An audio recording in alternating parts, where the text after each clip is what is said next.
Alright folks, so I've been watching all the X-Men movies, and next on the list for me to review is the Wolverine, so let's get into it.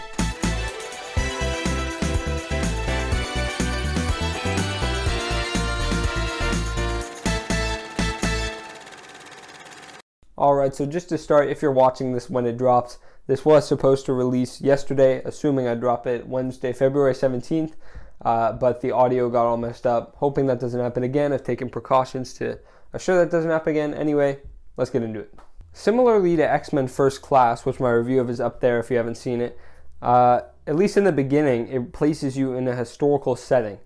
So, last time it was the Cuban Missile Crisis, and this time you get a look at Nagasaki, and that's a really nice thing, for the story to do, just because it gives you a bit of that context, gives the viewer something to relate to, sort of, when it comes to, Logan's story, and, a cool idea, I think. Something that the film explores is Logan's PTSD for killing Jean Grey, and I thought that was a really cool thing to add, just because, in The Last Stand, it's sort of, a lot of people complain about that whole plot point, and in general, in the first trilogy, Logan's relationship to Jean Grey really didn't feel, he was stealing Scott's girl, and it just really didn't feel real, and this film sort of strengthens that bond between them. And so I feel like if I ever return to X-Men The Last Stand, I will have a deeper appreciation for her character and their relationship in general.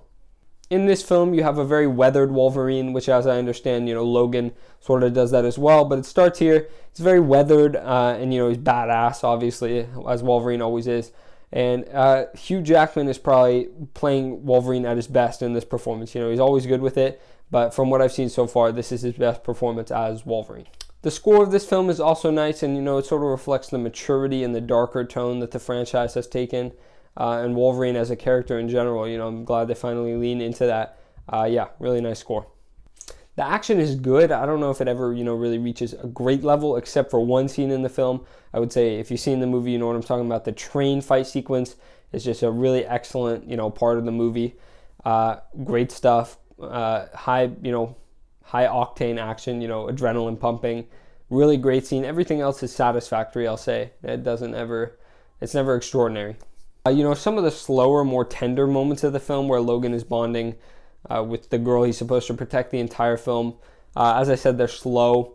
I don't see them really providing much insight into Logan's character besides what we've already seen with his parental relationship with Rogue in the X-Men trilogy. And it's just really, boring even, I'd say. Something I noticed while watching the film is that, as, each minute goes by, I feel like it just slowly, gradually takes a more descending slope. So, like, if I were like a line, it would be like that. It never really drops off at any point in the film, but definitely, the quality continually decreases. There's never really any high moments, there's no spikes, there's no sudden decreases, just consistent decline. And then you have the finale. A lot of people complain about this part. They say the Wolverine is 2/3 of a great film. I didn't really get that vibe. I didn't really like, but I thought the end was, as good as the rest of the movie for the most part. I do think Viper is an incredibly lame villain. Was never onto that.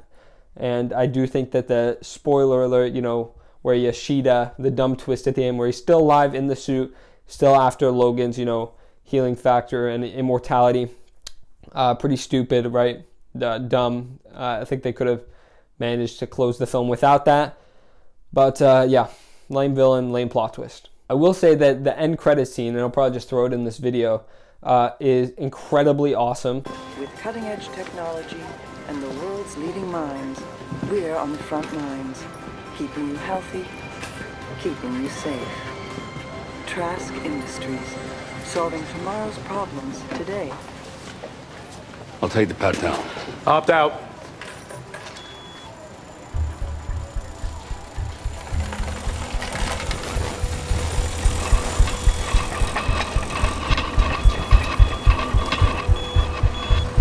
You can go ahead, sir. I'll wait.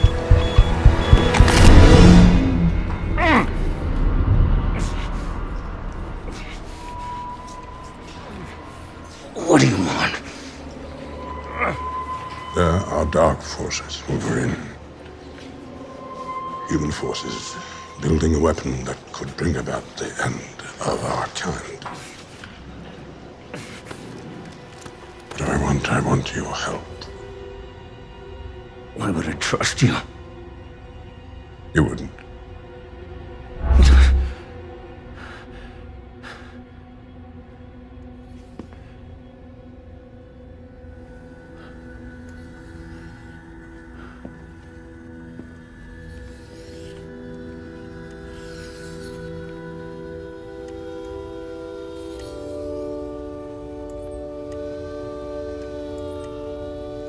Hello, Logan. How is this possible? As I told you a long time ago, you're not the only one with gifts.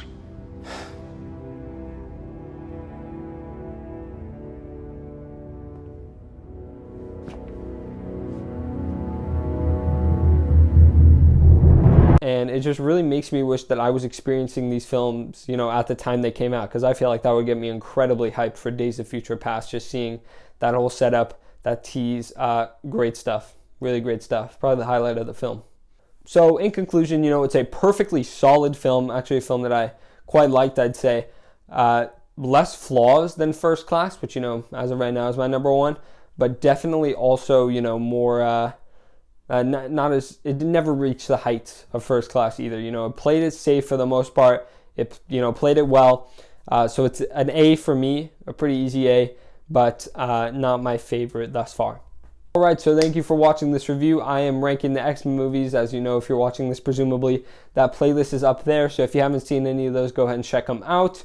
You know, next is Days of Future Past, a lot of people's favorites. So stay tuned for that if you like that one. And I will see you in the next video. Bye-bye.